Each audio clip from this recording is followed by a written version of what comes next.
Hello everyone, welcome back to my mini blog. তো কয়েকদিনের জন্য পিসি বাপের বাড়িতে গেছে, তাই রান্না করলাম আজ দুপুরে। প্রথমে ভাতটা বসিয়ে মাছটা নুন হলুদ মাখিয়ে নিলাম। কড়াতে তেল দিয়ে একে একে সব মাছগুলো ভেজে নিলাম। আজ পিসেমশাই বাজার থেকে এনেছিল পোনা মাছ। দেন আমি আদা জিরেটা বেটে নিলাম। সত্যি কথা বলতে রান্না করতে আমার খুব ভালো লাগে। অনেকগুলো মাছ ছিল, তাই দুবার করে ভেজেছিলাম। একে একে সব রকম মশলাগুলো দিয়ে ভালো করে কষিয়ে নিলাম। আদা জিরে বেটে নিলাম। এসে ঘরটা গুছিয়ে নিয়ে ভাজা মাছটা ঝোলে দিয়ে দিলাম।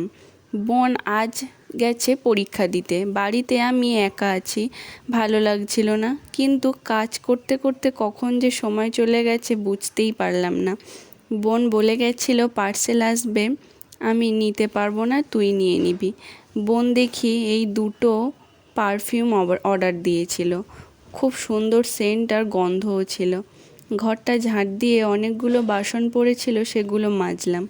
পাশের বাড়ির দাদু এসে এই মিষ্টিগুলো দিয়ে গেছে, একটা খেয়ে নিলাম। দেন ফ্রেশ হয়ে দুপুরে খেয়ে নিলাম। পড়াতে যাব বলে রেডি হয়ে বার হলাম, রাস্তায় দেখি এত জল। পড়িয়ে বাড়িতে এসে খেয়ে নিলাম আলু ভাজা, ডিম ভাজা, মাছের ঝোল দিয়ে ভাত। ভিডিওটা ভালো লাগলে চ্যানেলটাকে সাবস্ক্রাইব করবে। নেক্সট ভিডিওতে দেখাবে। বাই।